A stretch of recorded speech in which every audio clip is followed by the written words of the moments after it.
Hello everybody, welcome to this week's bonus podcast. I'm Michael. I'm Gemma. Are you? Are you sure? We are going to be doing something a bit different this week, aren't we? We've got something new. We decided that this is Gemma's idea. I think she's done a jolly good job at this because doing a series of podcasts now, we don't need to do very much preparation for it, which is great because, you know, we love this podcast and everything. Sometimes you spend a lot of time working really hard on putting together the bonus episodes as well as the main show, and I said, why don't we just come up with something that will not take any preparation? Yeah, Gemma has skills in cutting corners that I need to learn. They always say if you want to find the most efficient way of doing something, ask a lazy person. And it has involved bits of paper. I don't know whether you can hear them being shuffled around in front of the microphone. Right. But this is Corrieliminator. Boom, boom, boom. Yeah, I know, it's scary, isn't it? We need some kind of theme dramatic tune. I can't be bothered. I said this is a low preparation, high reward podcast because this is going to be something that goes and goes and goes, doesn't it? Do you want to give your idea? What is Corrieliminator, Gemma? Well, this was inspired, wasn't it, by Christopher Anstey, who's Chris Anstey 74 on Twitter. And if you're on Twitter, as part of the fandom of Coronation Street on Twitter, you cannot have escaped the notice that he was doing every single character in reverse order from his least favourite to his most favourite. He's been ranking them since August. Ranking them. It's been really great fun watching it come out. I've loved seeing what's going to be the next one. Yes, we won't spoil the top of the list. No, I think you guys should go and follow it because it really has been great fun. Yeah. So I thought, I know what? Why don't we do something similar to that? But not exactly copying it. Not exactly copying it. I don't know how well... I don't know whether you've noticed this, but sometimes Gemma and I don't completely see eye to eye about all matters Coronation Street. And I think that ranking all, near 400 regular characters that there's ever been, from worst to from first to best, or least favourite to most favourite, I don't think we'd get there, would we, without stabbing each other or whacking each other around the head with a hole punch. But I thought, what's a fun way of doing it in a series of episodes? And so what we've decided to do is to take the top 300 characters, regular characters, and we are going to rank them in batches of 30 and get our top 3 from each section. And then at the end, we'll end up with 30 top 3 characters who will battle it out. We'll end up with 10 lots of 3 characters, won't we? So there'll be a final 30. That are going to battle it out in the last one. No, I think you probably said something along those lines. So this is just a different way of doing it. Bit fun. It's gonna be quite dramatic, I think, because there might be some people that don't get through on the top 3 that you think, they definitely should be in the top 30. There are a few random elements in play here, aren't there? Yes. Now you said it's like a game. It's like a game and a ranking at the same time. And don't worry, everybody, you will be able to take part too. Yes. Let's come back to that later. Yeah, we're doing our versions, but you can also do yours, the listener's version. So, you said the top 300 characters Yes. we're going to be ranking in some kind of fashion here. What do we mean by the top 300? So we hit Chris up, didn't we, and said, hey, have you got this list of what have you been working off here of your list? He sent us a spreadsheet. Very kindly, helpful. he sent us his spreadsheet of these characters, which are recurring regular characters. Yeah, no, regular characters. Regular characters on... So there are some people missing. I don't think that Henry's on there, Henry Newton. No, because he's not a regular character. So somebody's had a contract, like a year-long contract on Coronation Street. That's the first hurdle you've got to overcome if you want to be on our list. It's a little bit like the Coronation Street Corripedia Ultimate Character Survey that they did back in 2020 for the 60th anniversary. So similar kind of characters involved there. But so we had to whittle it down 300 because I decided because what I thought to myself is there are loads of characters that I'm not going to get in the top 20 of these lists. Why don't we just weed them out to begin with? We have a nice, neat 300 number, and we've taken out some of Chris's favourites. Sorry, Chris. Sorry, Bernard Butler fans.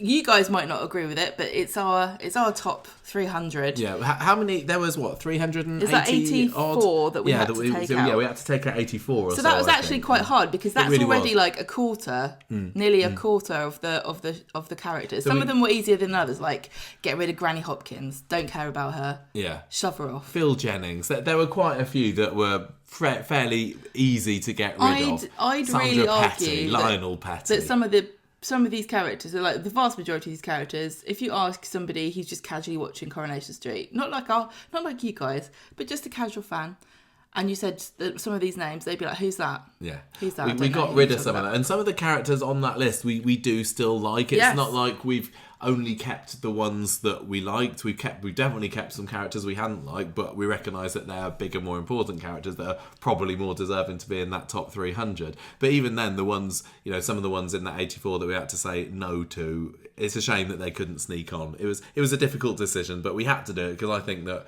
ranking 300 in 10 batches of 3 is fair play. Yeah. This, by the way, is not going to be 10 sequential episodes, is it? This isn't going to be done in 10 weeks. No, we're going to eke this out. This is going to take ages. Well, we might do end up one a month or something. It depends how it goes. Part of the idea as well is, that there's been some weeks where we've not been able to fit bonus podcasts in, and often that's been I've literally not had any time to put anything together, or sometimes we plan to do something, then it's fallen through, and over the course of this year, we'll be able to have this as a backup. Let's knock out another Corrieliminator episode with minimal preparation.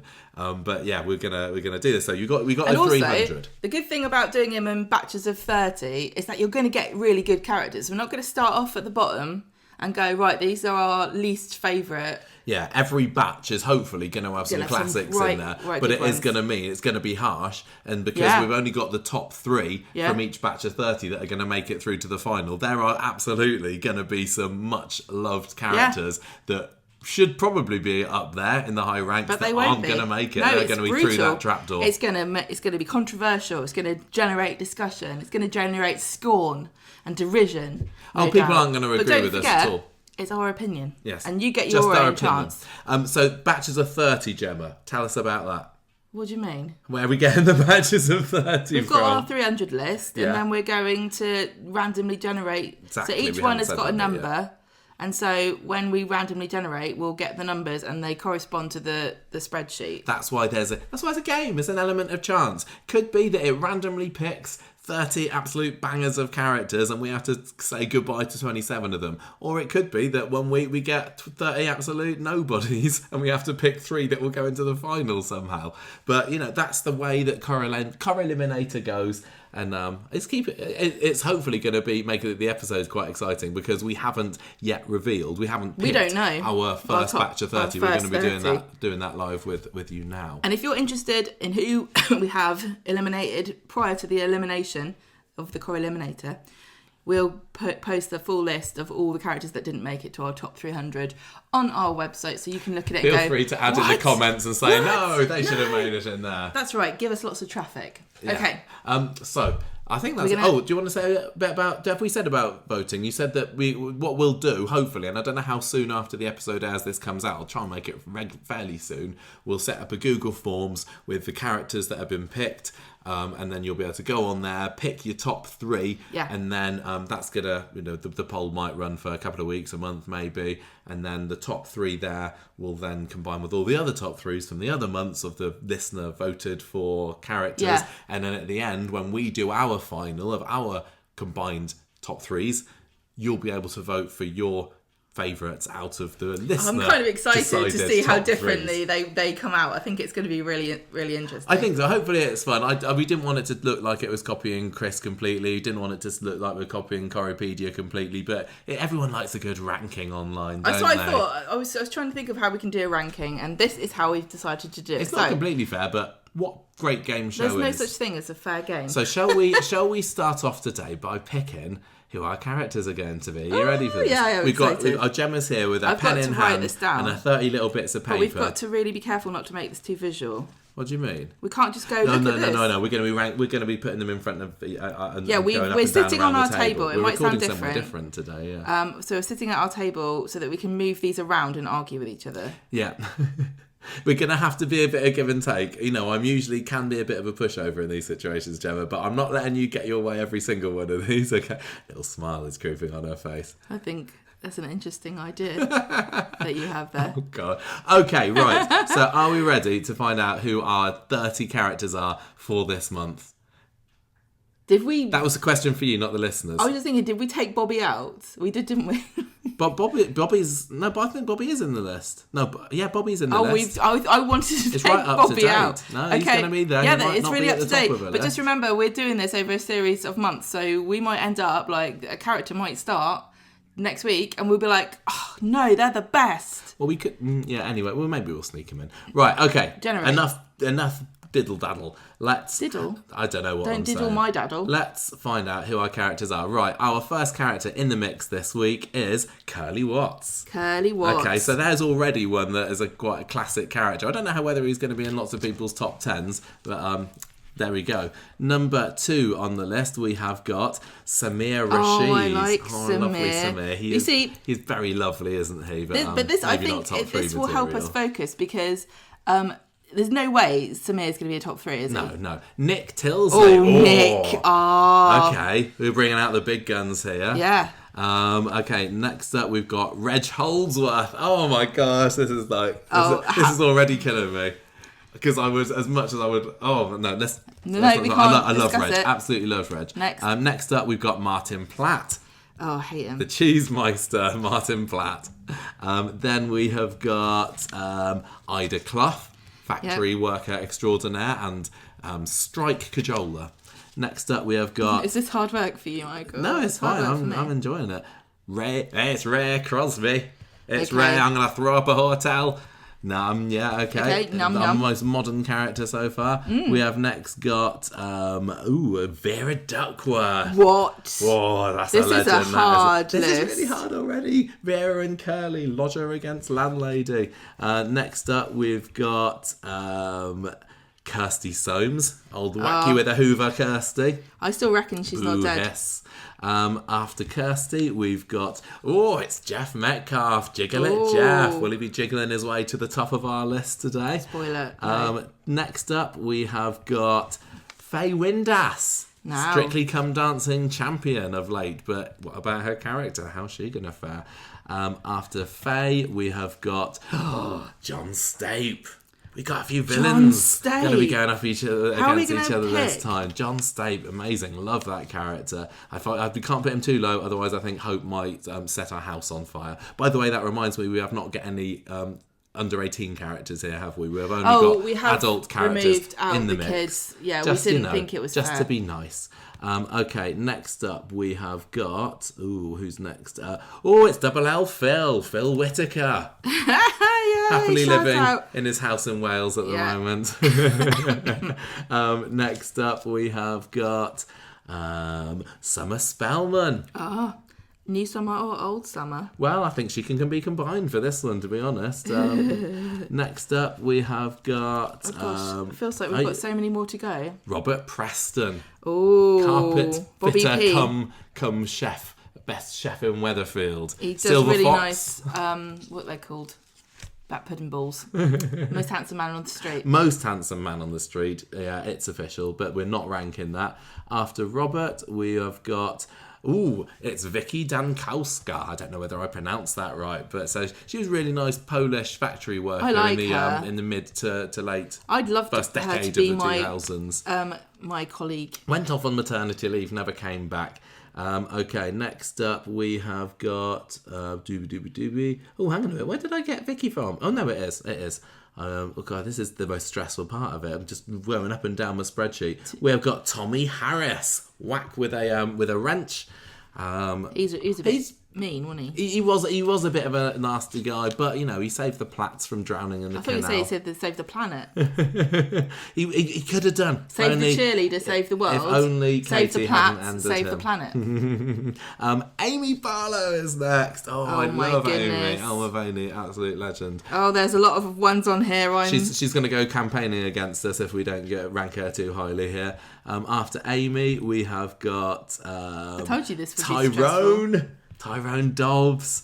Oh my god, this is so hard. We're going to have to be really careful to avoid recency bias with some of this as well, because there are a lot of modern characters here that we're just going to have to say no to. After Tyrone, we have got it's Abby Franklin. Oh, This okay. randomly generated list is just here to This is agonising. She's to got to kill go me. through. She has Abby to has go got through. to I go love through, her. but she's got some real stiff competition.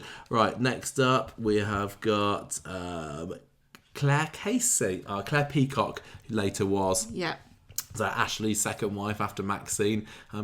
Getting along quite nicely on Classic on ITV3 at the moment. She's in France. She is currently in France. She can probably stay there, to be fair. Next up, we have got... Oh, hang on a minute. I lost it. Yep, no. Yeah. Oh, I'm lost.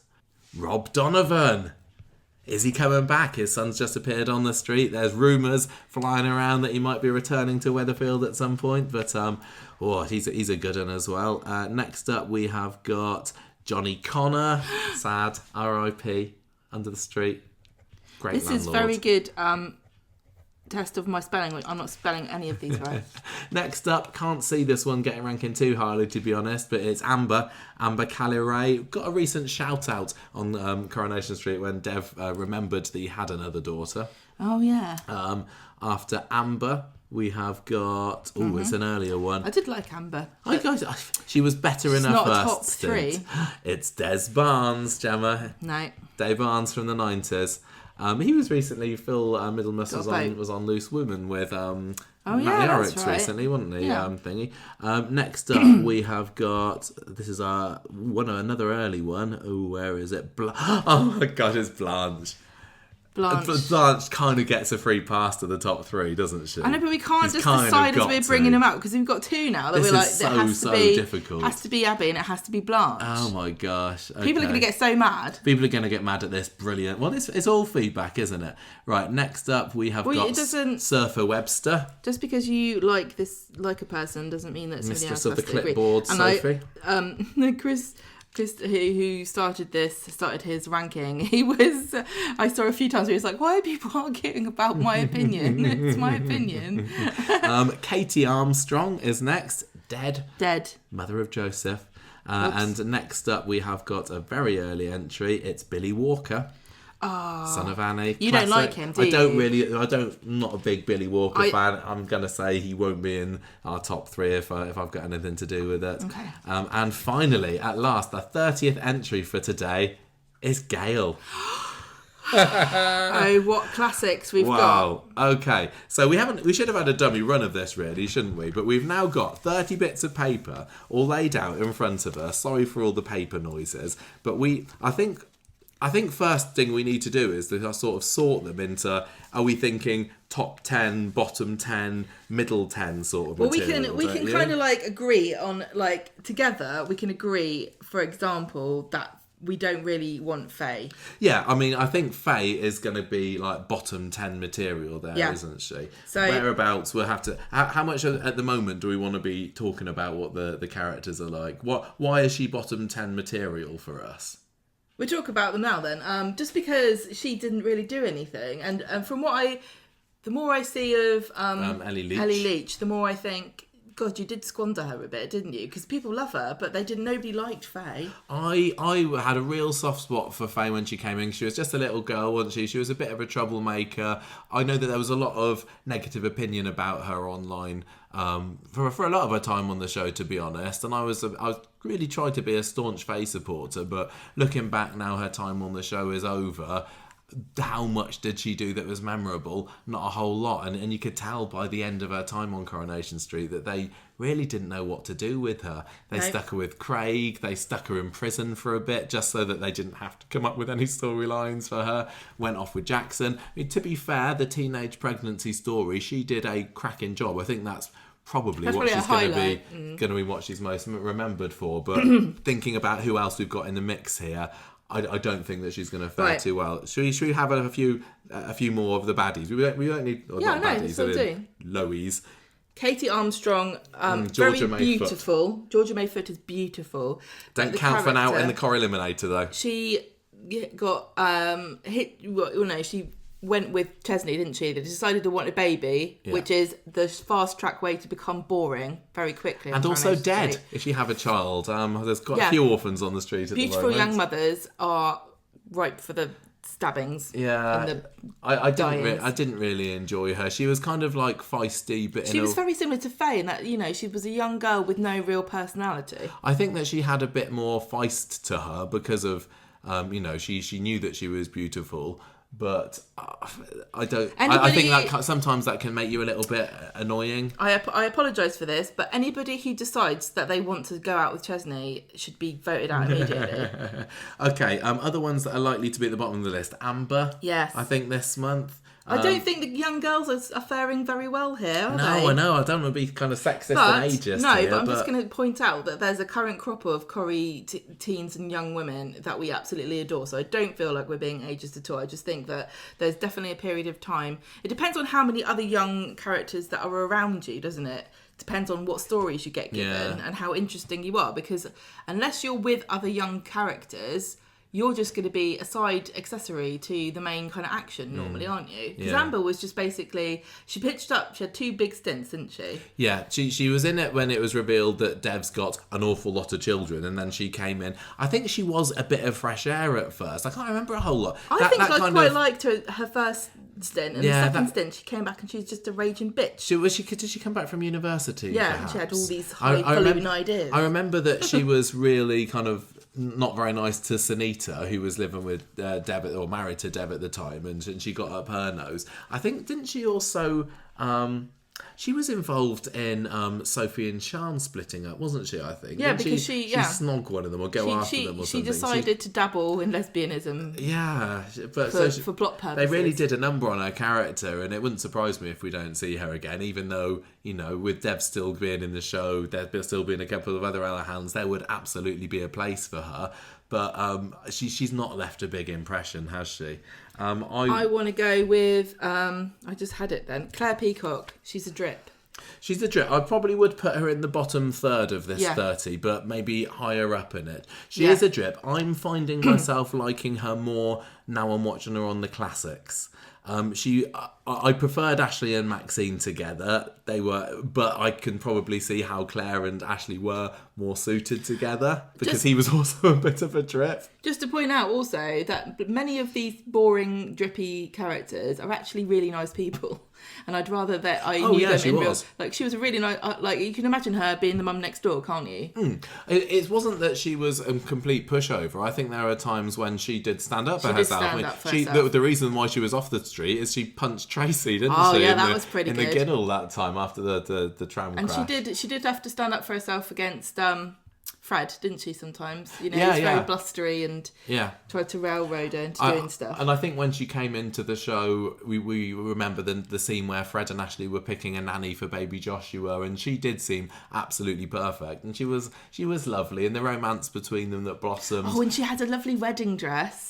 Oh, yeah, because they had a Christmas wedding, she looked didn't like Belle from Beauty and the Beast, but with lovely red hair. Her mum was a nasty piece of work and didn't accept them together and thought Ashley was being a bit of a perv because there was a bit of an age gap there. But I really do buy, having rewatched these episodes, it was a genuine romance between them. She was what he needed because he was utterly broken by Maxine's death, and she was there as someone gentle and loving, and she wasn't kind of flighty. He would never have to worry about Claire having it off with a doctor, would he? And there was a time he didn't want to admit his feelings for her at first as well. It was a bit of an unrequited crush from Claire, and she was almost stolen away by another mum who wanted her nannying skills. That's right, yeah. But then he went after her just at the last minute, and they had a lovely smooch in the butcher's shop. It was lovely. So I appreciate her more, but compared to some of the other characters here, for me personally, and I think you as well, she's not particularly there. What about Tommy Harris? Boring. I might put him dead. Maybe more in the middle. I'm going to put him around. He's in the bottom 10. Do you reckon? Oh, we'll have to see as we go. I mean, some can move out. He was just a bit of a Neanderthal, wasn't he? He was the antagonist in the Martin and Katie whirlwind romance. We all love that, don't we? So he was, he was a man's man. He worked at the garage. He's a blokey. He's a blokey with Tyrone. Like I said earlier, he had his heroic side. He's kind of a bit like Richard Hillman exit, like Kevin. Very gruff. He was. I would say he was like Kevin, but even more stuck in the past. He didn't really have time for anybody but his family and his friends. He wasn't interested in new things. He's not going to be going on a trip tomorrow. No, he just liked his work, and he liked his football, he liked his cars, he liked his booze. And he had a family that he was kind of fond of. Yeah, because even like I think Angie, I can't remember whether she dumped him or had temporary splits from him because he would not accept Katie together with Martin. Well, they started off with a bang, didn't they, that family? Because they came in under witness protection. They had that big secret. Then it got revealed. Kind of, it was okay, but I think. He was an interesting character because he treated Katie more like a possession than a daughter, because he was just mad that she was doing stuff that he said she couldn't do. That's how I viewed him, and he got very possessive over her, and that's why she killed him. Yeah, and he was in the show for what, 2, 3, 4 years? Maybe I'm just estimating. He's certainly a memorable character for some ways, but he wasn't supposed to be a really likable character. He wasn't written as someone that you think, oh yeah. Oh, Tommy's a solid bloke. No, but he had his moments, but I think it's fine to have him relatively low down. Can we you pick one? I think probably like Vicky, for example, is going to end up in the bottom 10. I love Vicky. Isn't she? I think she was so. I loved having a Polish worker on the street. I do like those characters. I liked how she was no nonsense, and she was very morally upright, wasn't she? Because she found out that Janice who was it stealing? Somebody was stealing pants, and she's like, "I know you're doing it." Or Kelly or no, someone. I think it was Kelly. She was taking the pants. Yeah, she just wouldn't have any nonsense. No, I think it would be very easy to write an immigrant character like her as somebody who's just kind of simpering and doing her best and sort of kowtowing to what everyone else was saying just to fit in. But she did stand up for herself, which was good. She had a bit of bolsh to her, but I don't remember there being a whole lot of story to her. She was more one of these background factory characters along the lines of Bobby Lewis and Jessie and Joanne Jackson. All three of those, I think, haven't made it onto our top 300, by the way. But because we really liked Vicky and we put her on there, it's just a shame that she didn't come back after the actress went on maternity leave. But so we haven't really got a story to remember her by, or if we do, I don't remember. No, it's funny here, we've got Phil and Tyrone in the same Oh, Phil and group. Tyrone battling it out. Round two. Round two, I'm sorry to say that I don't think Phil's going to rank anywhere near as high as Tyrone does. No, he can't do. I think he's not had the a legacy chance. of these two characters. Phil was really well liked. He was really popular with the viewers. He had some very, very memorable scenes, didn't he, with Tyrone when they were fighting, the concrete beating each other fight with inflatable animals. Yeah, and I think he was good for Fizz. Yeah, I think he was way better for Fizz than Tyrone is, because he's rich. Of course, also memorable was his mum, Mimi. Not made it onto our list because she's not a regular. No. So I do have some good memories of Phil's time in the show. But you're right. I think when we look at overall lasting impact of that character, he was a good guy. But we've got a list here that's got Gail, Amy, Blanche. We can't have him in the top 10. Absolutely. Should we get Ray Crosby down there as well while we're here? I think he was thwarted by COVID, wasn't he? Yeah. As a villain. I think they had a big story plan for him and then it all fell through. Well, they were going to have the whole sinkhole Coronation Street combined with the flats all around the 60th anniversary, weren't they? He had his moments. I think he was quite charming. There was the bit... wasn't there the story that he faked his own death, did he make Debbie think that she'd killed him or something? Yeah. So he was a cool, charming baddie. He was a little bit over the top with it. When I think about him, I kind of think about him as being an actor playing a role rather than a character in his own part.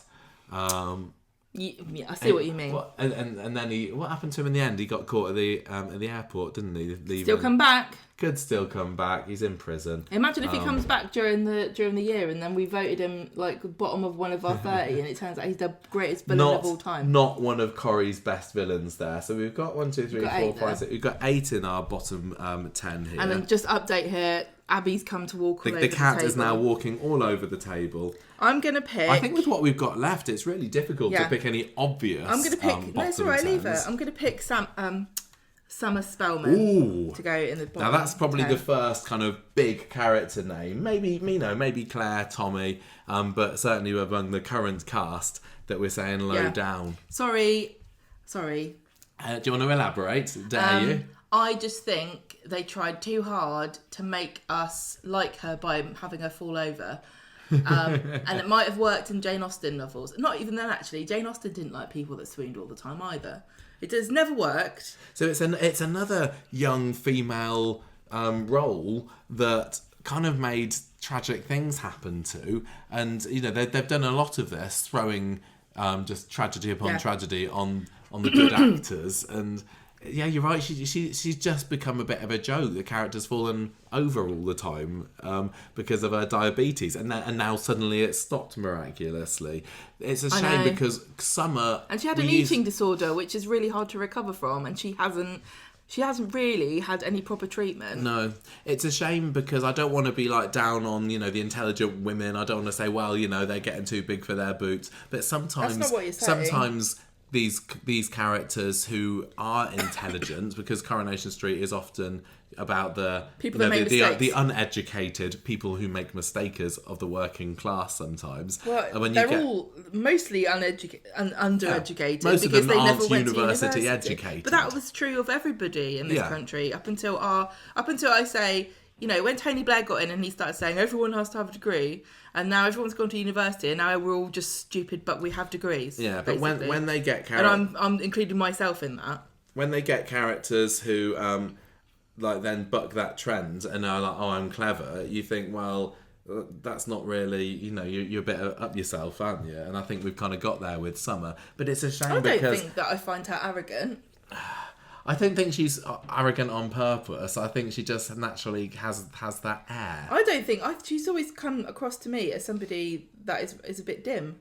Do you reckon? Yeah, she doesn't. She's not life smart, is she? She's not street smart. No, she thinks a robot is a hollow object. You're obsessed with the fact that her robots are not actually. And it's not even her fault. It's the sentient. props department that did it to her. They screwed her over. It's a shame because when she came into the show, played by who was it? Matilda Freeman. Yeah. She was fantastic. Well, she had a very deadpan delivery, didn't she? And it was quite refreshing because there was nobody else quite like her. Yeah, and Harriet Bibby is a great actress, but I feel that the new Summer came across, she could be anyone, and she was kind of sparky and spunky, and she kind of lost a little bit of that quiet, insularness that the old Summer had that I kind of liked. And it doesn't help that they dressed her like a sidekick off a children's television programme. Oh, with a dungarees. She was always wearing, because the actress is quite a bit older than she's supposed to be, the character is. So I think they were like, I know what we'll do, put you in pigtails and stick a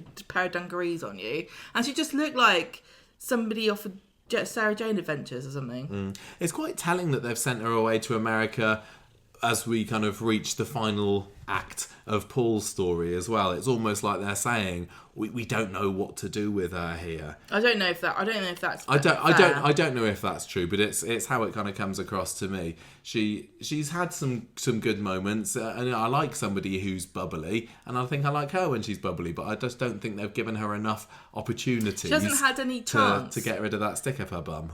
No.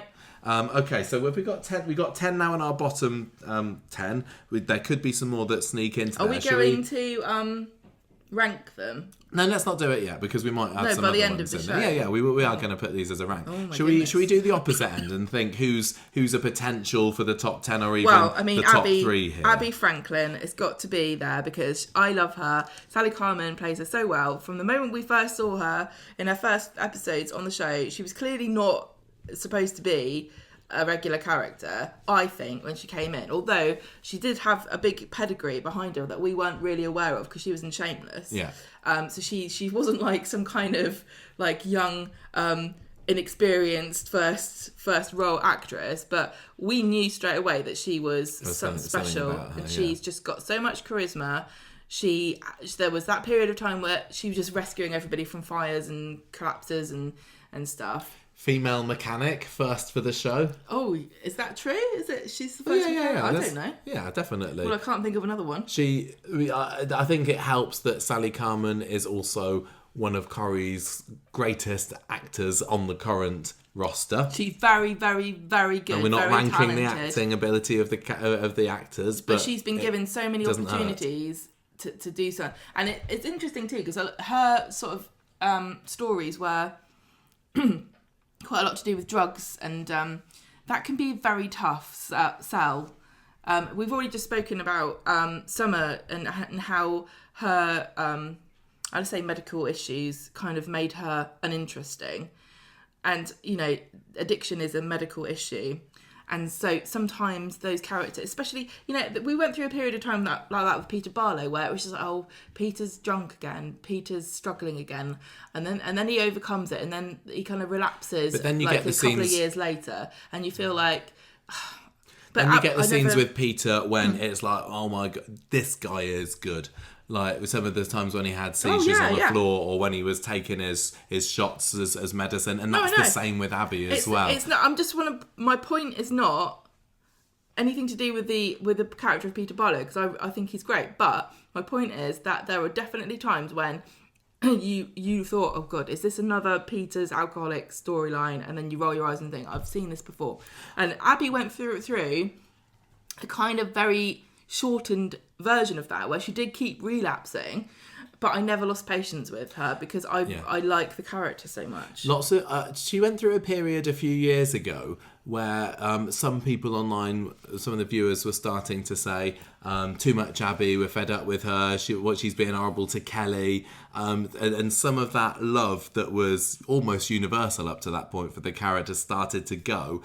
Don't think it really affected me that much. No, it never got to me. Since then, Abby really has been on the quiet, hasn't she? And for a character who was so important to the show, she was everywhere.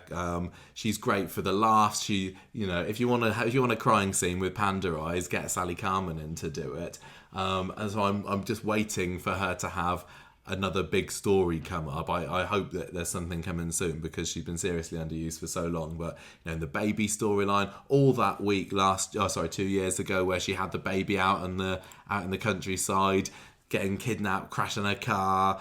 After Seb's death, she was incredible. It proves my point though. On Coronation Street, having a baby is the kiss of death. Makes you boring. Since she's had the baby, she's not. Yeah, she's been busy changing Alfie's nappies, hasn't she?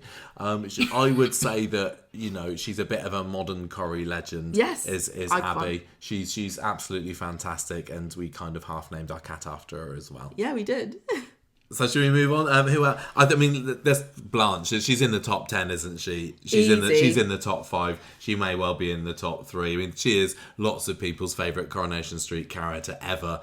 What more can be said about Blanche than hasn't been said before? But the one-liners, the insults, the no filter anywhere. Not just in the 70s when she was beginnings of what we later came to see. It was really in her comeback in the late 90s that Blanche developed into the icon that she's now remembered for. Really great in the Barlow family.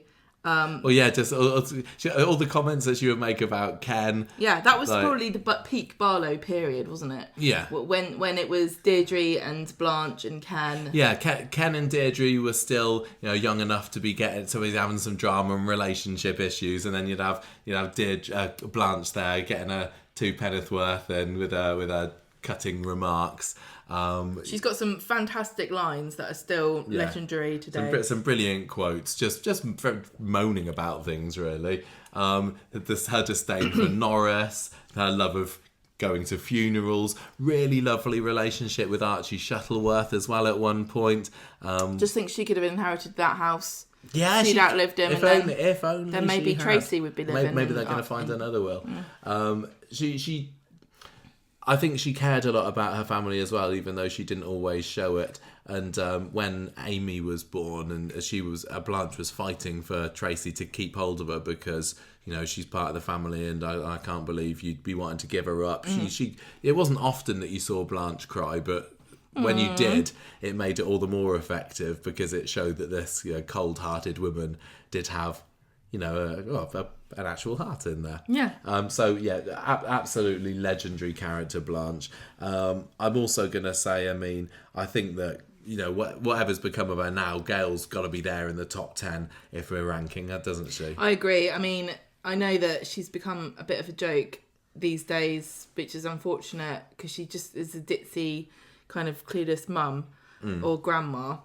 But she's had, 40 plus years of real big, heavy drama. Yeah. Getting driven into canals, being pushed down the stairs. All the relationship marrying loads of people, having a husband. All the husbands. Trying to kill himself in a boat. Yeah, and for so long the Platts were a central family to the street, not just in the time that we've done the podcast, but throughout the 90s as well. And they moved into number 8, the first family to move into that house. They're still there after all those years, some of them. She's one of the proper Corrie matriarchs, isn't she? Definitely. And it is it was a shame what has become of her, but her battles with David, she's just incredible. So great performances. I loved her in the cafe with Alma.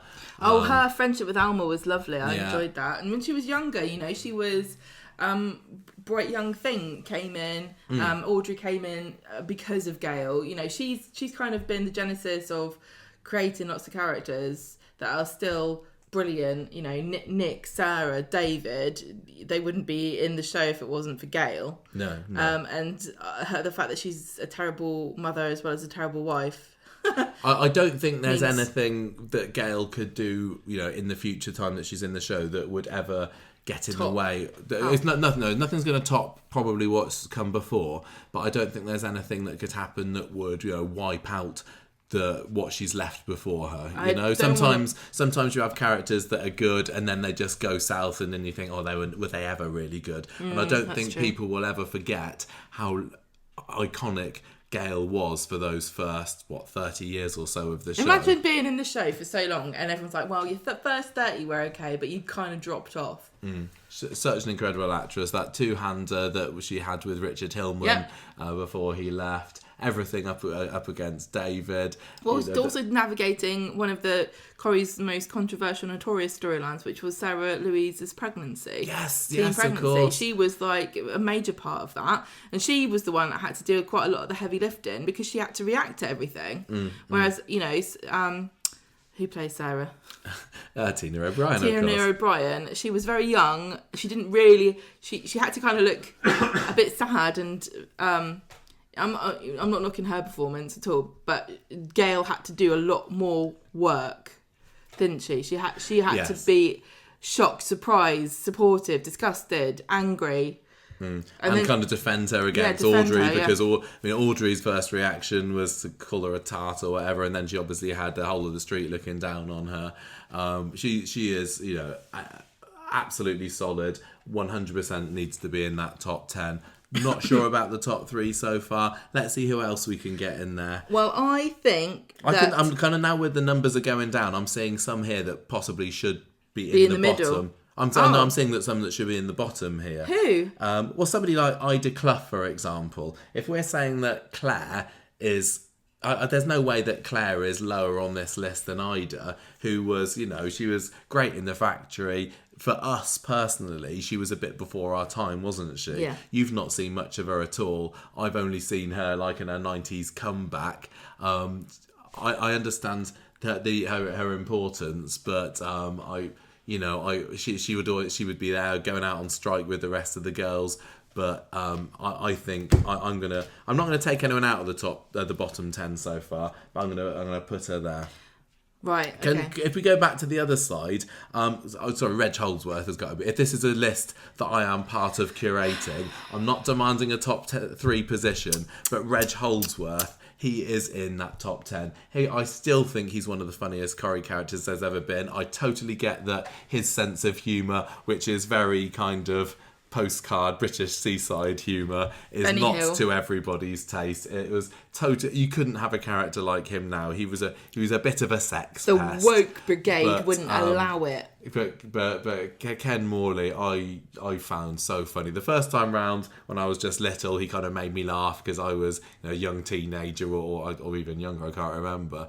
And second time round, I was like, I don't care that this isn't PC. Him with Curly in the supermarket, kind of being very officious and looking down his nose on everyone. I loved the stuff with Maureen, the waterbed episode. Just how self-important and pompous he is, but also the butt of everyone's joke as well. I think it's important to note that although the things that he did on set would not be acceptable now, I think that I've not really heard anybody say I had an awful time and he abused. I don't think that any of those stories. So I wouldn't be comfortable backing his character if I heard that he had actually made someone uncomfortable. Whether or not they would feel free to say that they felt that way, I don't know. I mean, he didn't do so well in Big Brother, did he? No, but that's different. But I am removing the actors completely from this. I can still watch classic mid-90s Reg and find him absolutely hilarious and just forget what Mary Whitehouse would say about him. I think you don't even know who that is. I think that he was just great. He is going to be in the top 10. I think John State needs to be in the top 10. Do you? Interesting. Why not? He's a villain. I'm just kind of looking around to see who they... I mean, can we put Vera in there to begin with? Okay, you can put Vera in the top 10. Put Vera. I know she's not to everybody's taste. The cat's lying the cat is completely lying over all of our lists, so we're going to have to extract her in a minute. But Vera Duckworth, looking at who we've got here, she could not be in the top 10. I'm definitely seeing more of her now on the classics on ITV3, which isn't very nice. Obviously, she's been very un-PC to Todd, little bit, but she has become a little bit of a grump, and I kind of get why Jack was a bit wary of her. But I think at her peak in the 80s, 90s, she was so much fun.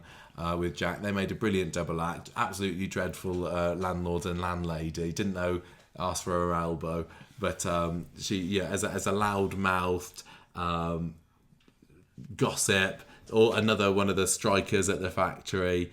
How do you feel about Vera? I think I've said before that I'm not actually that keen on Vera. I'm happy that everyone loves her, and I think she's iconic. You can't take that away from her, but my kind of memories of her are not wholly positive. I think she was realistic. I'm not gonna. Not when it came to Terry, she wasn't. What do you mean? I don't want to say it wrong. You said she was. She thought the sun shone out of Terry's sun, didn't she? What did I say? You said that she was realist. Oh, I thought you meant that she was a realist. No. Okay. She was realistic because this was an era when Corrie wasn't afraid to put bad words in good characters' mouths. Whether or not you think that's good, she's a good character, as a good person rather than a good character. But she used homophobic language, which I think Coronation Street is scared of doing these days. And I think, I don't know, you can judge. I think that wasn't a huge part of it, though. No, I know, but I'm just. It's a Vera era. It's a different approach. Coronation Street's got a different approach to characters these days. I think partly because they're trying to protect their main cast. So if they want a problematic character, they'll bring somebody in and they'll coach them and say, look, this is going to be hard on you, blah blah blah blah blah. But they're not going to have that's why Aaron got brought in. With the consent storyline, because they would never have done that with a current character because they're too scared. So in a way, Vera's kind of a victim of the old ways of doing things, because when you look back at it with a modern eye, you think, how on earth would they ever have her say such a thing? But I think that's more impressive than pretending that everybody's absolutely woke and wonderful. And I just don't think that part of her character is a big part of her character. It was definitely an era that she went through. She was a bit of a grumpy cow. She was a grumpy cow, but you know, she was a lovely landlady, replacement grandparent to Tyrone. You know, you had the fun stuff with her, like with the the classic scene with her and Jack when they were dressing up for the the Vince Sinclair Carol Monroe scene in '83. You had everything with Terry was utterly heartbreaking, especially when he stole the baby, and she lived for that family, and the thought that her own flesh and blood would betray her. Liz Dawn really showed off what a fantastic actress she was when all that happened. But I just want to point out that, you know, she's kind of one of the characters that really falls in my blind spot, and so when I'm, you know, saying that she's a classic character, etc., it's because of what other people have said. Yeah. I'm not trying to knock her or anything. I just don't think that I personally am fond of her. Made a good ghost. Well, that's okay. We can put her lower down on the list if you want. I think she was better as a double act with Jack than anything else. Also good with Ivy. Okay, I'm just looking at what other kind of icons do we have? I mean, do you reckon Tyrone should make the top 10? Well, you're going to argue for Tyrone, aren't you? I would probably say that Tyrone should be in there. I mean, he's been in the show a good 25 years at this point. We put them over here? Because I can't see the top 10. Yeah, the cat's just rolling all over them at the moment. He's a nice guy. He's under there. He makes... just give me the top 10. I can't, under there. Under her leg. There you go. There we go. He's a nice guy. You know, he was a bit of a wrong 'un when he went off with Alina Pop the other year. But I think he's got a good heart to him. And he's not, you know, if you compare him to, say, Jason Grimshaw, who is of a comparable age, and he was a bit of a lad, and he was, you know, he was under Charlie's wing and kind of grew to become a bit of a sex pest himself in some ways, but a bit too Tyrone? much of a... No, Jason did. But Tyrone... Tyrone was lusting after Toya. He was for a little bit. One thing I really loved about early Tyrone was how he thought he was like harder than he actually was, and he would put on this tough guy act. He was a real Scrappy-Doo sort of character. And he'd square up to Terry when, you know, Terry would squash him flat. And he would like try and be all macho for Maria. I love the romance with Maria. I think that him and Fizz are lovely together. There's not very much of Tyrone that I look back on and think I didn't really like him in that. But equally, I don't think that he's still quite up there yet as a proper icon. He hasn't. I don't know. He hasn't had the one. I suppose the closest to his one big story is the domestic abuse story, wasn't it, with Kirsty? What about you with Tyrone? No, I agree. Okay, I don't have anything to add on him. Okay, so we've got 6 in our top 10 at the moment, so there's still plenty of space. I want to put John Stape in there because he's a villain. I love the villains. I think he was great. He's hilarious. He had so many... he was the centre of attention for a long... That's the thing about being a villain.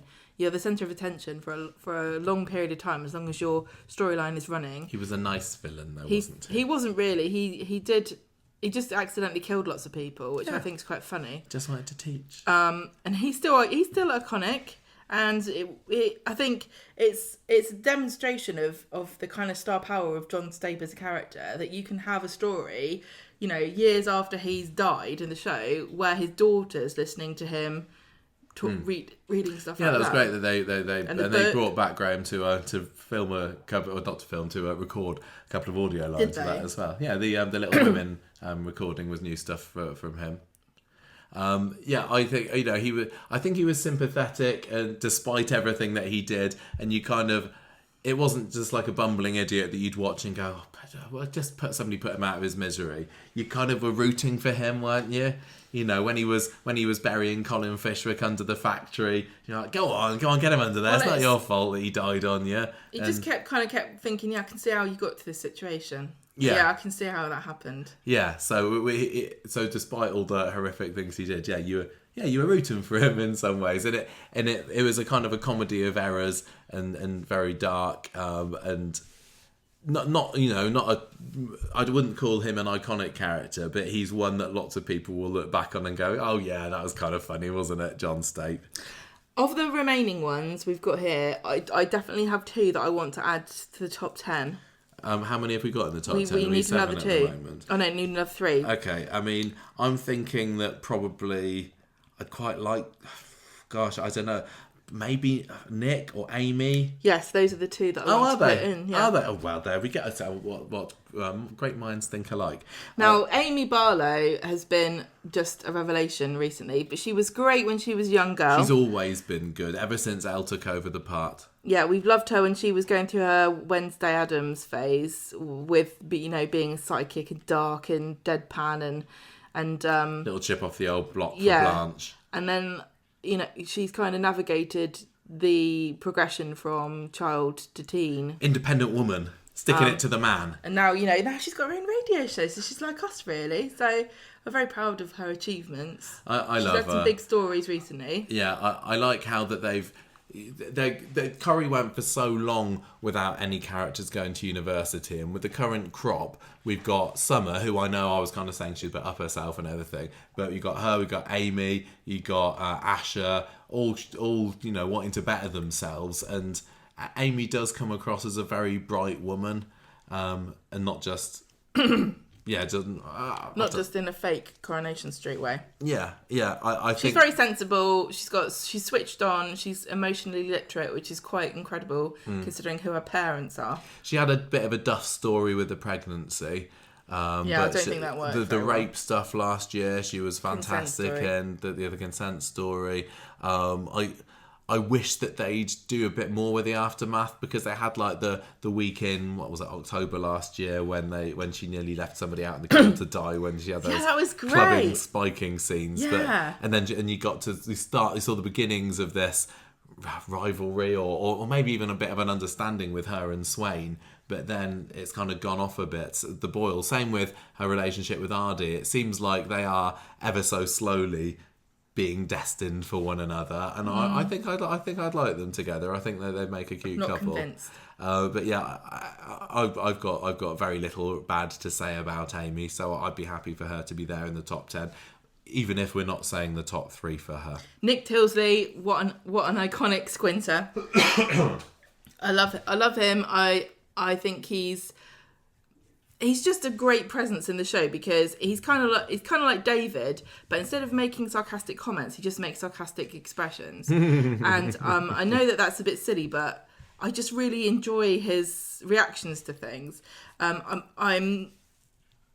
They brought in Sam as his kid, which was an interesting move that's worked out really well because of how good Jude Riordan, who plays Sam.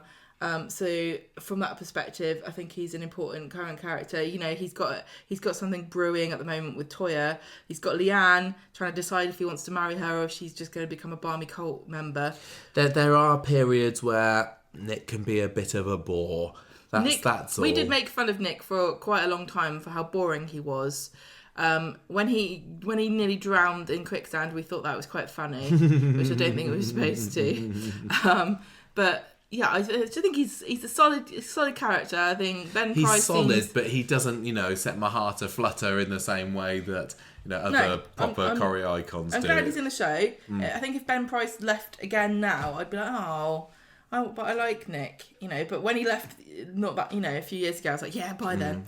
Then, of course, you've also got Adam Rickett Nick and Warren Jackson Nick before that as well. Adam Rickett Nick was fun in a 90s curtains hair, washboard abs kind of way.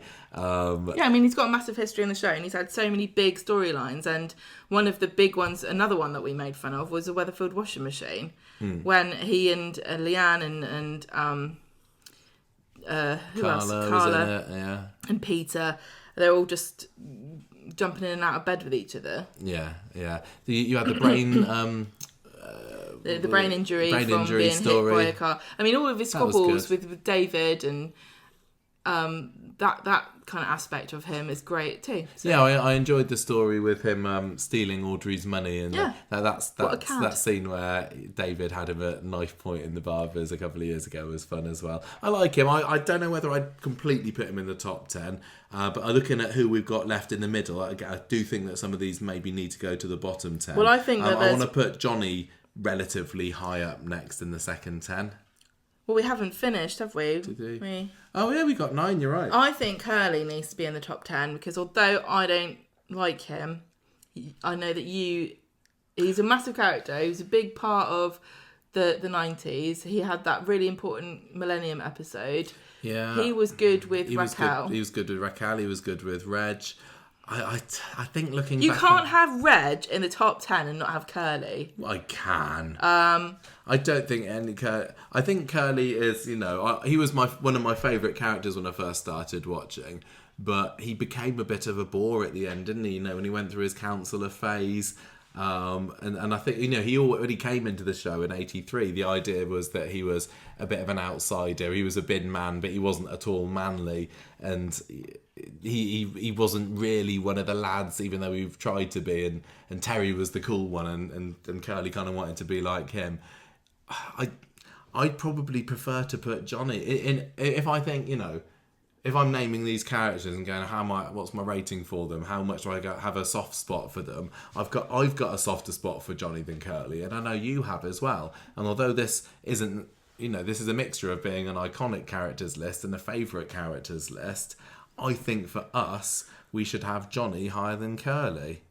All right then, let's get rid of Curly. Get Curly into the middle 10 because I do recognise his status as a legendary mid-Corrie character. Right, so the people we've got in the middle, we've got Des Barnes, Rob Donovan, Billy Walker, Sophie Webster, Jeff Metcalf, Samir Rashid, Kirsty Soames, Martin Platt, Robert Preston and Curly Watts. See, there aren't too many there where I'm thinking, they were brilliant, which is why I'm wondering whether somebody like maybe Claire or even Phil might... Abby's lying on the bottom 10. Yeah, so bring them over here. I can bring them over. I can just eke them out from underneath her now. I think that, I think Sophie should be higher. I think that Billy Walker should be lower. Even Des Barnes, he's not, that. I want to put Samir in my heart. I want to put Samir quite high because I like him. I thought he was just sweet. He was in the show for a year and a half. He wasn't maybe. A major character by any stretch of the imagination, but I think he was just a very likeable guy. He was, and coming into the show and everybody thinking that he must be scamming Deirdre from that Morocco holiday. I like that twist. I thought that was he was actually nice. If I think about all of the Coronation Street characters that there have ever been in terms of main characters, if you go purely on pure of heart status, Samir's he's up there, isn't he? That'll be a really good bonus episode. That who's the best, who would be next to Jesus in heaven? Who's easily getting into heaven? I mean, Samir, I'm not sure whether definitely. Samir's religious beliefs necessarily aligned with Christians. He's dead. But yeah, I do love Samir. The romance with Deirdre was so sweet. Tragic what happened to him in the end. So I'm happy to have him relatively high. I think that Rob Donovan, I'd rather put him higher than lower. He's kind of starting to disappear from my mind a little bit now. Me too. But I know that Mark Bayliss was a great actor. I know that when he came back and he was on the run in 2017 during the Who Pushed Ken story, that was quite exciting. I loved him with the murder with Tina. I think he really came into his own in that story. Yeah, which is a shame, it being his exit story. Yeah, and then his kind of like tragic romance with Tracy. I still think that of all the men Tracy has ever had, that he is her true love. Yeah, they had the best connection, I think. But you're right. Before his exit story, we've not done any research for this because we can't, because they came out random. I can't think of a whole lot of big important it was just things factory that stuff, Rob which did. We don't care about. Yeah, it was business stuff, wasn't it? He stole some fabric from Carla as one of his early stories. But I still think higher, but maybe Sophie. I think I'd like to put Sophie a little bit higher up on the list as well, because I like her. She was a bit spunky. She's an iconic character. She's part of a main family. I like that they made her Christian, lesbian. Sally's very proud of that. Don't go much on her clipboard phase. No, working at the garage wasn't her best time. Didn't she also work at the bistro for a while as well? They kept putting her at jobs. Well, so you think, are you really qualified for that, Sophie? Yeah. She was fun. She she had a lovely little friendship with Chesney when he was still cute. Yeah, I mean, she's been in it for a long time. Yeah, I think she's kind of a character that I've got a soft spot for, but I can't quite put my finger on why exactly. She nearly had the first gay wedding in Coronation Street. Nearly did, didn't she? Are you happy to have her higher up, or have you got? Yeah, I mean, we've got Martin Platt, who hate him. Yeah, I don't mind Martin being lower. I think that looking at the characters we've got here, we're going to need to look at iconic status for. Yeah, I know. So if it was down to likability, he'd be 30 on here. No, they hate him. I don't think so. Yes. Des Barnes, but I think Des and Martin are a bit of a pair, really. They're both big names, but maybe that's just because they come from like Corrie, a golden era of Corrie in the 90s, so people just naturally know who they are. But I was never that big of a fan of Des. I thought that when he was going through his phase of playing pranks on Derek and Mavis, it was quite fun. But his marriage to Steph, didn't think too much of that. That's all I think of it. When I think of there goes our marriage, my dear. Yeah. Des Barnes, I just think he had a big boat that he annoyed everybody with. Going out with Natalie, and then getting his egg clonked on the back of that table before he died. His head. So I don't know how So maybe a bit lower, but then equally Billy. You don't like Billy, unless you can convince me otherwise. No, Billy. We've seen a fair number of the 60s and 70s episodes. To be fair, we've not seen a good string of Billy, so we've only seen him here and there. We've not seen a big Billy story, but there's still nothing that's made me go, oh, he's nice. He was just a bit hard-faced and disrespectful to his mum. And I mean, he was the landlord of the Rovers for a bit. And he took over when Annie was ill. Yeah, and that was bad for his character. He was. Didn't he fire Fred or something? Fred he was he's just a business guy. He was kind of like a proto Mike Baldwin in that he was very ruthless, and he only cared really about business and getting his end away. Yeah, and he kind of comes across to me as a bit of a ducker and diver kind of character, but not in an endearing kind of way. No, not in a plucky way. If you put him up against Dennis Tanner, who was equally a bit of a scamp and also a son of one of the Corrie original matriarchs, yeah, he's just not that fun. I think it's because Billy wasn't an underdog. No, and he wasn't, and his schemes, they weren't foiled in hilarious ways. He was just a hard-faced, cutthroat guy. Yeah, so I'd quite like him low towards the middle. Who else have we? These are the three who have Robert, Kirsty, Jeff. I mean, Jeff's got to be a bit higher, just for the villain status and all the classic. He was a driver of a big story. There were some really imaginative things they did with him. The fact that he was a DJ and a magician made him interesting and stand out a bit more. The whole Jiggle It Jeff thing was funny. I love the scene when he put Yasmin in the box and then was just like, you bitch, you ruined it afterwards. When he was fed so her Charlotte. Vile. Oh my gosh, yeah, Charlotte Bronte. The chicken. Yeah. And appearing as a ghost or a memory and the scene when he was a prison guard. Yeah, the dream sequence. Yeah. They did a lot of stuff to make him really creepy. And I don't know what Ian Bartholomew is like in real life. I'm sure he's lovely. But he really did a good job at making your skin crawl. It was funny though, because I don't think they brought him in as a villain, but from the beginning we were like, I don't know if I like Jeff, he's a bit weird. He started off and he was just kind of a bit annoying, and he went after Audrey for a bit. He was very immature. Yeah, and he played a trick on Audrey and played "Shut Up or You Face" on the hospital radio. And I think I remember thinking at the time, Are we supposed to like him? He doesn't seem very nice, but I think all along we were supposed to be irked by this. I think they did a really good job at making us wonder whether we were supposed to like him, but not actually making us like him. Right. great character arc. And that's definitely been Yasmin's top story of the show as well. And it climaxed in the 60th anniversary celebrations with the court scene and the sadly COVIDified death falling off the roof, but getting pecked by chickens at the end was a fitting end for him. So he I would say is higher than Kirsty, even if they're in the same kind of ballpark as in their cruelness. Kirsty was a very big force of nature when she was in it, but I feel like she's been forgotten.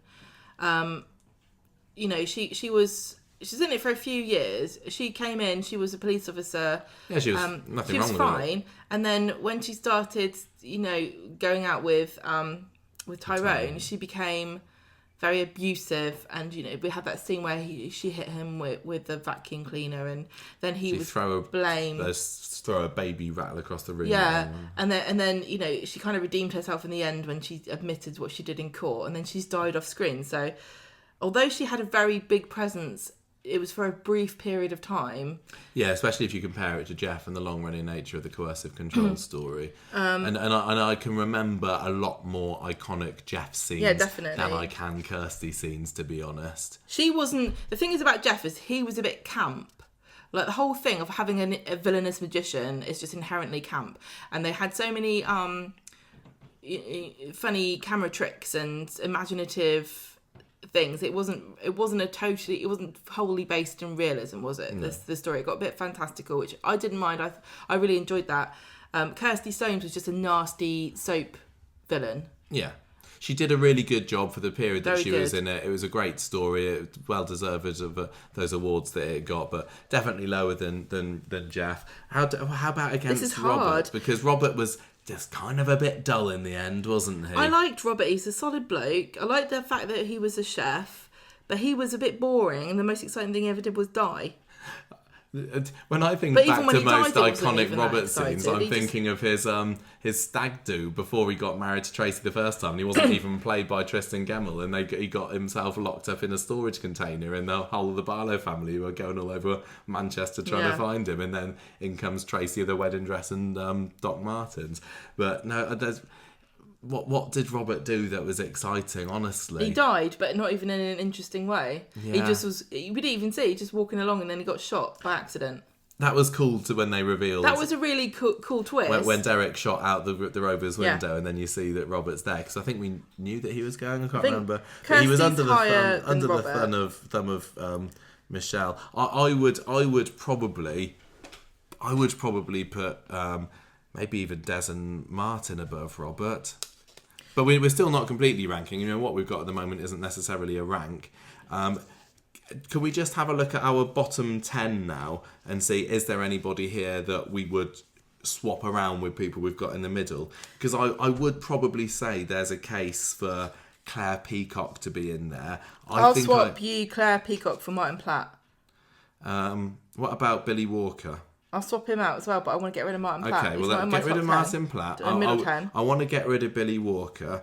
I think putting in maybe Tommy Harris or even Summer for the time that we did. I'll take Summer. Okay, so if we put Summer there, should we try and let's try and rank our bottom 10 now? Yeah. 1, 2, we've 3, got 4, 5, 6, 7, 8, 9, 10. Yeah. We've got Vicky, Martin, Amber, Billy, Ray, Tommy, Phil, Katie, Ida, and Faye. So who's the worst? Out of all of these, and you can't just keep your Martin Platt. I don't like him. I don't like him. I don't think I'm going to win against that one. So you put Martin Platt at number 30 if you like. I would say after this, I really dislike Billy Walker. Right. I'd want to put him probably next. I might put him at the bottom in my personal See, you're having a go at me because Martin Platt is... You think he's very iconic, and he...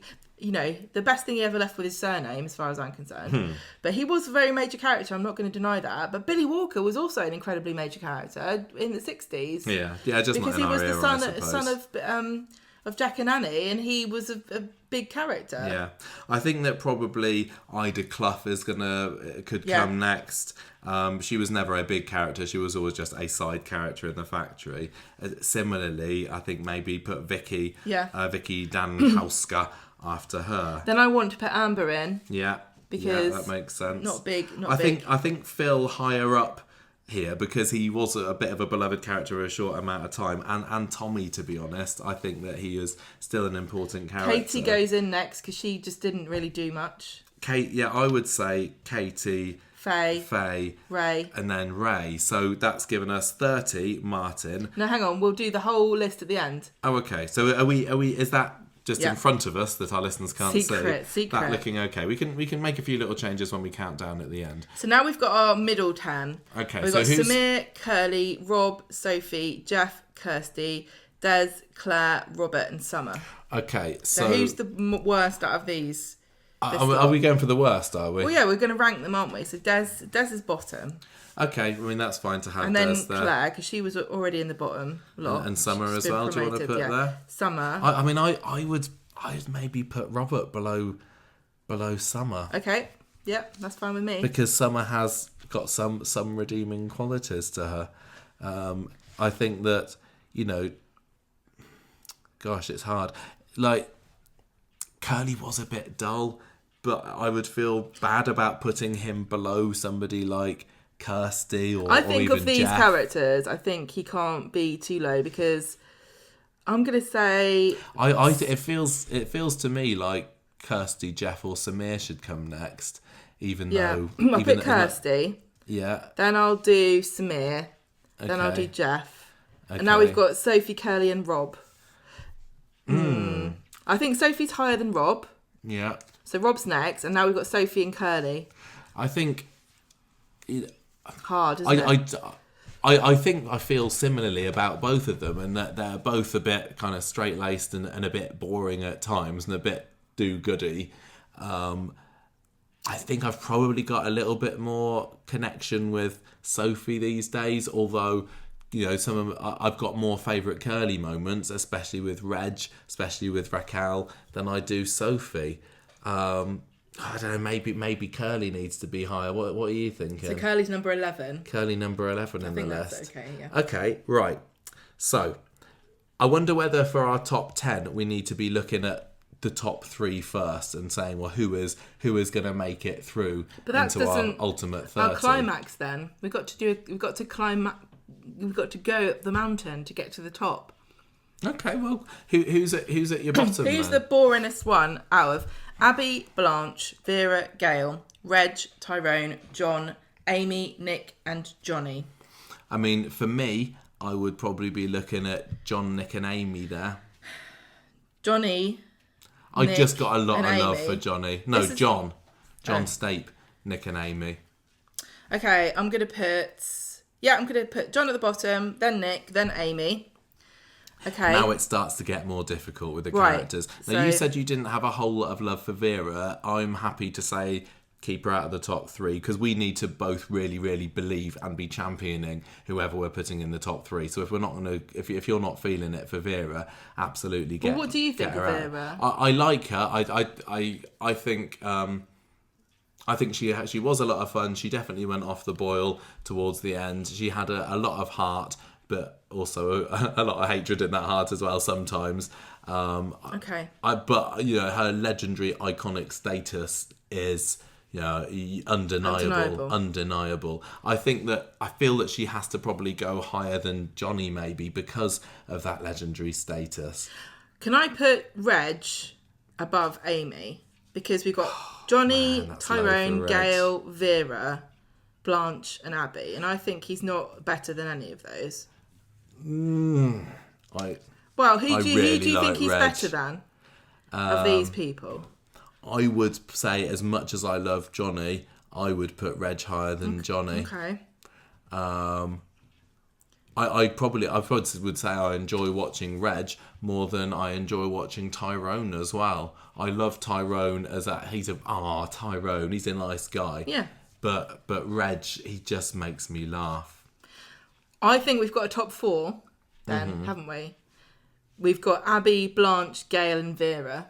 Okay, so we need to get rid of one of those. Yeah. I think it's got to be Vera. If you're not feeling Vera... I don't know, though. Should it be Gail? You know, if we got all our names from Chris Anstey and he had Vera down at the very, very bottom of his list there. So it's not the most controversial thing in the world to say that Vera isn't one of the, ultimate characters. I mean... I think, Blanche has undeniably got to be there. Yeah. There's no questioning that. And I feel the same way about Abby. I wouldn't disagree with you there, and this is our personal list. Yeah. Not everyone's going to have Abby in that top 3, but we have never said anything other than Abby is absolutely flipping amazing. Yeah. So I'm happy to have her there. I think, Blanche is probably going to be number 1 here. Oh no, I think Abby is. Do you? Yep, I'm very strong. First, as soon as we started, I was like, Abby's number 1, and then who's going to be the rest? Okay. At the end of the day, it doesn't matter too much if it's got into the top 3. I think probably Gail should make it in over Vera. She's got the staying power. What we got to think about also is that these characters are going to be pitted against top 3s from across the board. Yeah. Do we reckon that we could say that Gail's got a really good chance of being in the final top 3 compared to Vera? I think it's really difficult to not think about how Gail has been this past decade or so. You've got to remember that throughout the 80s, throughout the 90s, she was a real powerhouse in that show and a real linchpin for everything that went on at number 8. Would you reckon it's fair to say that she's had more big stories than Vera? She's had more dramatic stories than Vera. Vera's, been at number 9 with Jack, more of a comedic character. But, Vera was no slouch in the dramatic stakes as well, like I said, with her, especially everything around Tommy. With Terry and baby Tommy. Well,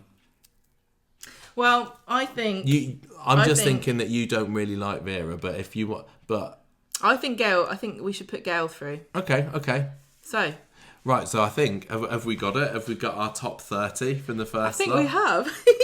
Okay, Should we do them in reverse order? Yeah, do you want to take it in turns, or do you want to do a column each, or top 5 each? I'll let you do this one, and I'll do the middle one. Okay, right. Number 30, we have got Martin Platt, the nurse with the roving eye.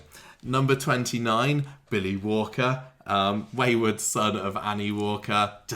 We haven't seen enough of him for him to have made a great impression. Number 28, Ida Clough. I enjoyed watching her, but no one's going to say that she's a legendary character with a load of storylines under your belt. You need to, but she's at 28. 27, Vicky, another factory worker. Didn't get a chance for a big story, but she could stand up for herself. Yeah. And I don't think she had many haters, even if she was never, up there in anyone's favourite list. 26, Amber Callarai. I thought it was Caroline. Callarai.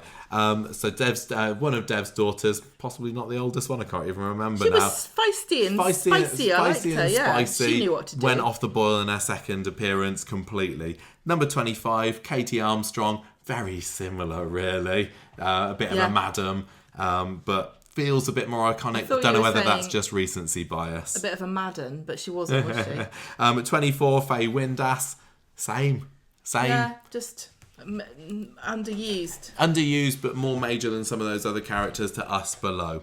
Ray Crosby at number 23, our first villain, or our lowest villain on the list here. Never really felt that he achieved iconic villain status in Corrie, but he had his moments. 22, bit of a bad un, Tommy Harris. He wasn't all bad, he was just a bit uneducated, made him say and do silly things, but he had a heroic streak to him. And finally, the man with 2 L's, Phil Whitaker, ginger, posh, rich, nice beard, good taste in women. Yes. What's next? Into our top 20, Gemma. Des Barnes at number 20.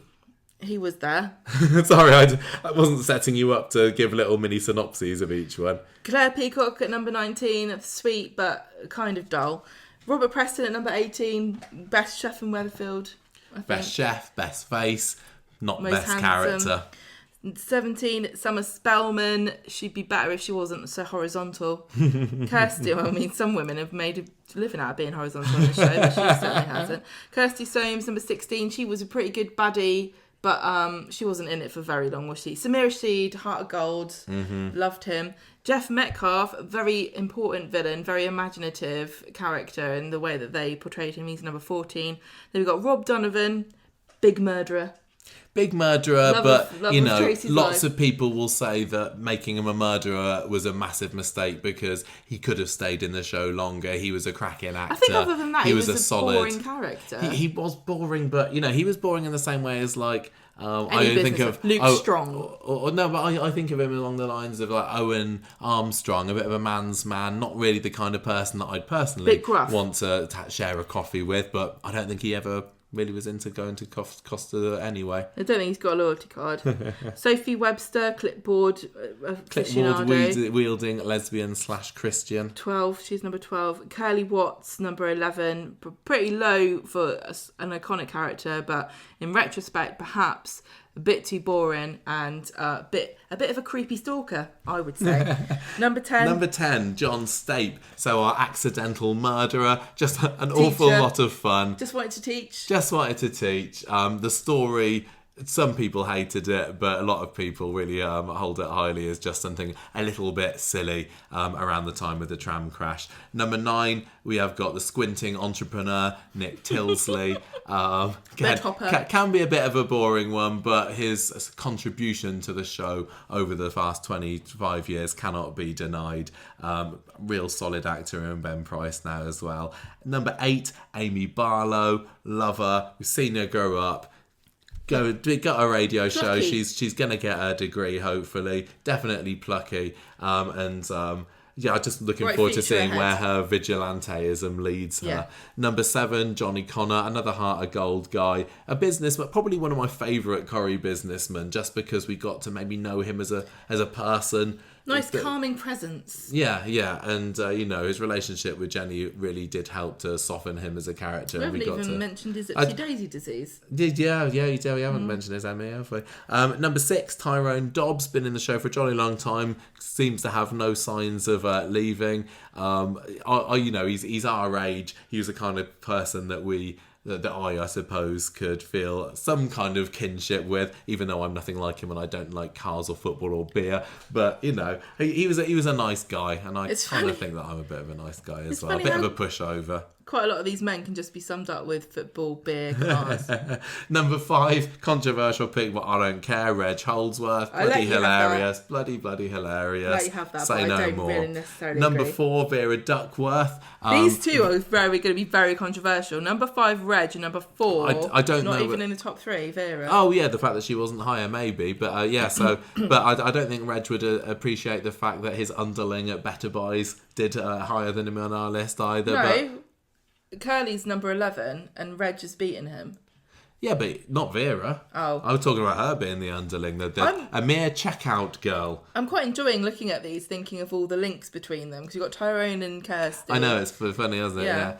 A massive gob on a stick, but lots of great memories with Vera and love her with Jack. Leading into our top 3, so these 3 are going to be going into our final round, end of the year or early next year, whenever we get there, to pit them against each other. Gail Potter / Platt / Rodnell / Hillman / I've probably forgotten some more. Tilsley, McIntyre, Black Widow of Coronation Street, absolute icon. Gone off the boil, but you cannot deny that she had so much great stuff behind her before she just started going around giving everything a good bottoming. Number 2, Blanche Hunch. I got a hunch that she's at number 2. I would probably put her at number 1 for iconic status, just the queen of one-liners. Brilliant, absolute Maggie Jones, what an absolute gem she was, and she made Corrie worth tuning in for during the 2000s. If you saw that Blanche was in the episode, you go, yes. Yeah, absolutely. And finally, Abby Franklin, my dear, I don't give a damn if you don't like her because she's at number 1 on our list. Thank you for saving me there. Sally Carman, brilliant. She's got so much charisma. She can act the pants off of anybody. She managed to seduce Peter Barlow on the boat, didn't she? She did. And Kevin. I don't think Kevin's particularly difficult to seduce. Utterly tragic character with everything with their kids. Yeah. Yeah, she's bonked the death him, of him, ran wasn't she? over. Really? I mean, She's so although it was Toya good. that drove the car, it was Abby really that caused the chaos. Love, I say. love Abby. Very happy to have her she's make so it through to pretty. the final. She's so beautiful. My favourite Abby moment was the bit where she's walking towards the camera with a beautiful red lipstick on, and a car explodes behind her. Now that is an epic. Gail doesn't never had that. Vera never had a walking away from an explosion. And normally in fiction, a character walks away from the explosion and they don't react to it. But she went, yay! I love that about her. She's so fun. And she's just really I think bubbly that and possibly vivacious. pairing her up with Kevin has been a bad move. I don't know why they did it. Taken away that fun side of her, but Well, she can't get higher than one, can she? She can't. Well done, Abby, Blanche and Gail. You've made it into the next Yay! round. See you whenever we get there. So that's it, guys. I hope you enjoyed that. And it may not, I don't know how well it translates to a podcast. We've got all our little bits of paper here that we're shifting about. But I hope you enjoyed listening to us talking about the characters and probably disagreeing with half of what we said. And I cannot hopefully wait a bit of nodding head along with it as well. for the results of the listener. Yeah. Jury. Keep an eye out on our social medias. We'll post a link to where you can vote for all 30 of these characters and pick your top 3. On Twitter at Conversation Stir. You can find us on Facebook. You can also go to conversationstreet.podbean.com. Yeah, we'll put it in the comments for the YouTube version. This will put it everywhere. You'll be able to find it if you really want to. Don't complain to me if you can't find it. And if you really enjoyed the format of Corrieliminator, let us know. Yes. Let Gemma know that because it's her idea, and I'm sure she'd like to hear people saying it. We'll have to just stop doing it. Don't tell us that you hate it. I think people like this kind of thing, Gemma. Not everyone. I know. I totally get how this isn't everyone's cup of tea, but it was fun for us. And so we need to have some podcasts where we can just crack it out without putting any preparation into it because we're getting old. Goodbye. Bye.